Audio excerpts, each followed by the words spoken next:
आमे तो बर्तमान जो बेसी आम फोकस रही महानदी हीराकुद डैम आप जानते आम परदिन आम हाएस्ट लेवल स्टोर करते वाटर हीराकुद 625.47 फीट रे आमर तलमुंडर बन्या जल निष्कासन है जो बन्या जल आम पाई मोस्टली तेल हीराकुद मुंडली भितर जो वर्षा होता है कमिला आम हीराकुद पानी छाड़ा आरंभ करते परदिन आम टोटाल 22टा गेट खोली तार प्रभाव रे आज सकाळ सुधा 12टा सुधा आमर जो वाटर लेवल थिला हीराकुद 625.47 फीट से कमिकी बर्तमान 623.69 फीट अच्छी ग्राजुअली एटा कमुची आमर जहाँ आकलन करिछु आमे 4 तारिख सुधा ताकू आमे 615 रु 618 फुट को कमेबू फॉलोइंग दे आमर जहाँ गाइडलाइन अच्छी जहाँ एसओपी अच्छी जहाँ डैम सेफ्टी नॉर्म्स अच्छी ताकू फॉलो करिकी आमे ताकू डिप्लीट करिकी 618 रु 615 फीट भितर रखिबू। सेकेंड जिनस आमर जो इनफ्लो थिला हीराकुद भितर को पाखापाखि 5 लाख जाए बढ़ी जाता मझे ओपर मुंडर से बर्तमान कमिकी 2.12 लाख क्यूसेक्स खसी आसिला पाखापाखि 2,10,12,000 क्यूसेक्स जल जलभंडार प्रवेश कर जो आम 22टा गेट खोला अच्छी प्लस जो पावर हाउस 30,000 क्यूसेक्स रिलीज हुए टोटाल मिसिकी 3,83,000 क्यूसेक्स जल बर्तमान डैम रु निष्कासित होउछि। तेणु आमर कहवा कथा जी पानी आम पाचे बर्तमान जलभंडार भीतर को तार 1.5 गुणा जल आम तल को निष्कासन करुचे जहाद्वारा आमर हीराकुद जलपतन धीरे धीरे कमिया लगी। आदि आम देखा फ्लड सिचुएसन डेल्टा एरिया कथा आम जमी तो पाई 30 तारिख राति 11 हाएस्ट पीक ए वर्षर 8,80,000 क्यूसेक्स तापर ग्राजुअली कमी जेहेतु आम हीराकुद डैम परिचालना करके नियंत्रित कले जार प्रभाव में जो आम हीराकुद डैम 22टा गेट खोला होता तार पानी ऑलमोस्ट बरमूल क्रॉस कर सारे तार आम जेहेतु फेज फेज करते सका 8टा तापर 2टा तापर संध्या 8टा तार प्रभाव संध्या सुधा मुंडली संपूर्ण रूपे आसीज। बर्तमान मुंडली 6,08,000 क्यूसेक जल प्रवाहित होउची आमर जहाँ आकलन रही जमी मुझे काली भी कही से 6,50,000 क्यूसेक्स भितर ही सीमित रही ऊपर को जीव ना संध्या पर 6,50,000 क्यूसेक्स रही धीरे धीरे काली सकाल को आउे कम तेणु सेमती कौन बन्यार संभावना बर्तमान महानदी ना यहाँ है आम महानदी आ हीराकुद स्टाटस। हाँ सेटा मुझे कहूँ यापर आमर एक्चुअली तल अंचल सीवियरली आफेक्टेड होता 3टा जिले जमी आप जानती जाजपुर भद्रक जाजपुर सॉरी बालेश्वर रे आमर से जो 4टा नदी फ्लडिंग होता जलका ब्राह्मणी बैतरणी काणी ता जो बहुत प्रभावित है पानी कमिया को आरंभ कला काली भी ऑनरेबल सीएम जाकि एयर विजिट करते पाखापाखि 2/3 एरिया वाटर लगिंग कमी आसला जेहेतु ये वर्षा ना सौभाग्यवशत ऊपर मुंडरे कि तल मुंडरे तेणु से शीघ्र इम्प्रूव करके संपूर्ण जलबंदी मुक्त हो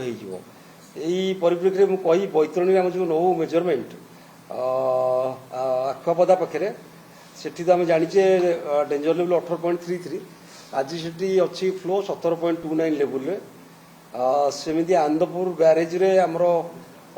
आज अच्छी 34.66 तार डेंजर लेवल 38.36 अर्थात पाखापाखि 4 मीटर तले पानी अच्छी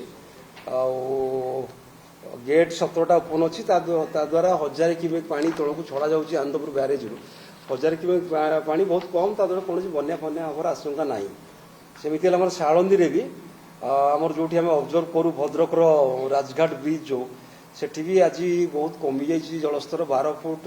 12.60 फीट खसी आसा आमर डेंजर लेवल 17 फुट तेणु मुझे कहवा कथा सालंदी भी बन्यार प्रकोप कमिगला धीरे धीरे से अंचल जलबंदी मुक्त होमर जो रहा मथानी रोड ब्रिज जलकार सेठी 6.10 मीटर अच्छी तार डेंजर लेवल आम जाचे 6.50 मीटर तेणु से स्टेडी रही से अंचल टी टाइम लगे जेहेतु बस्ता आ सदर ब्लॉक बालेश्वर आफेक्टेड हुए आ समुद्र पाख प्लस टाइड थिला 2 दिन 3 दिन तले तेणु से वाटर लगिंग कमियापी टाइम लगे आम रेंगाली रिजर्भर में आम तो कंट्रोल कर मात्र गोटे गेट खोलीचु जहाद्वारा पाखापाखि 2000 क्यूमेक जल तल को प्रवाहित होद्वारा कौन बन्या हमार आशंका ही ना कारण आम जो बन्या फेस करते गोटे बड़ फ्लड पाई पाखापाखि 8,000 क्यूसेक्स तेणु से असुविधा होता एवं से कौन बन्या परिस्थिति ना तृतीय कथा मुझे कहना चाहिए जो आमर काली भी मीटिंग नहीं ऑनरेबल सीएम सेठी आमर समस्त आम डिपार्टमेंट में जहाँ निर्देश थिला जे आम घाई गुड़ाकर शीघ्र जमी मरामती करूँ जहाँद्वारा कि आउ गोटे फ्लड आसवा आगु वी शुड बी रेडी आम प्रस्तुत थी दरकार जे सेपटे पानी न बाहर से परिप्रेक्षी मुझे कहूँ चाहिए आमर जो बैतरणी सिस्टम जो 4टा घाई होता तादर 3टा घाईर कम आज आरंभ होती गोटे आमर ब्रह्मचारी पाटना पाखे आ गोटे ब्राह्मणी किमियापाली पाखे यहाँ बरी ब्लॉक रे जोटा काणी रे से दशरथपुर ब्लॉक रे आ गोटे नुआ मार जो होता संध्या सुधा आरंभ हम बाकी रहा जहाँ आम उपरमुंडे होता जोटा आम बैतरणी बेसिन रे ताप आम प्रस्तुत होइछु ऑलरेडी काम करने ऑर्डर दे देइछु से काली सुधा पानी कमिले आरंभ करदेवे यहाँ है बर्तमान लेटेस्ट जहाँ पोजिशन आम पाखे अच्छी आरंभ हो गलानी आज संध्या सुधा बेबी आ गोटे आरंभ हो ऑल 6टा घाई एक्चुअली वी हैव रिपोर्टेड आम 6टा घाई रिपोर्ट करूँ 2टा घाई मिसई गोटे कर देइछु जेहेतु बड़ थिला तो 6टा घाई आम रिपोर्ट करूँ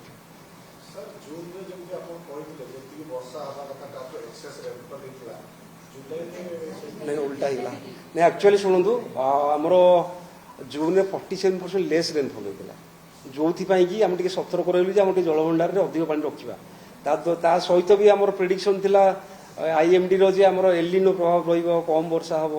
किंतु अनफर्चुनेटली दुर्भाग्यवशत आम जुलाई रे जी वर्षा हवा कथा ताठू 38% अधिक वर्षा पाई सारे से आम गोटे बन्या परिस्थिति सृष्टि है डिटेल्स तो आज जहाँ रेनफॉल अच्छी तो वर्षा एत ना तथा मुझे कह आम जहाँ रेकर्ड अच्छी लास्ट 24 घंटा आम देखुचु जोटा आम पाचु विभिन्न रेनगेज रु ता भितर आम ढेंकानाल कामाख्या नगर में हाएस्ट हो 85 मिलीमीटर आउ कंधमाल 31 मिलीमीटर आउ केउंझर रे 52 मिलीमीटर केउंझर बांसवाड़ पाखे मयूरभंज बेतरणी पाखे 65 मिलीमीटर तेणु 5टी जगह 50 मिलीमीटर अधिक वर्षा होती कि आपने जानते जो एक्सट्रीम इवेंट होता से बहुत जगह एकाथर 200 मिलीमीटर अधिक वर्षा है गोटे गोटे जगह भी आम 328 मिलीमीटर जाए वर्षा पाई से आम बन्या परिस्थिति सृष्टि होता है ग्राजुआली कमिगला और बर्तमान महानदी में बन्या आशंका ना कि कौन अन्य नदी में बन्या आशंका ना जिते बड़े 4-5 तारीख बेलू प्रेडिक्शन आसो फर्दर रेनफॉल आम से आउ थे प्रस्तुति आरंभ करुचु केमी परवर्ती बन्या को मुकाबला करवा नहीं आपन जानती बन्या आसवाटा वर्षा पर डिपेंड करे जेहेतु बहुत गुड़े नदी में आम जमी बैतरणी में ना कौन नियंत्रण कर सुविधा केवल हीराकुद में सौभाग्यवशत आम गोटे नियंत्रण कर सुविधा अच्छी बोली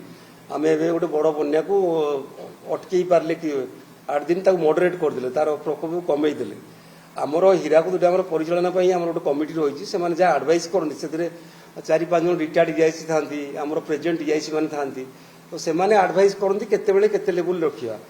सेटा तार मीटिंग 2 थर हुए जुलाई 2 थर हो सारी से कहते जुलाई लास्ट 611 रखापी से अनुसार आम प्रस्तुत थिलु कि रेनफॉल अधिक है आमको बढ़ीगला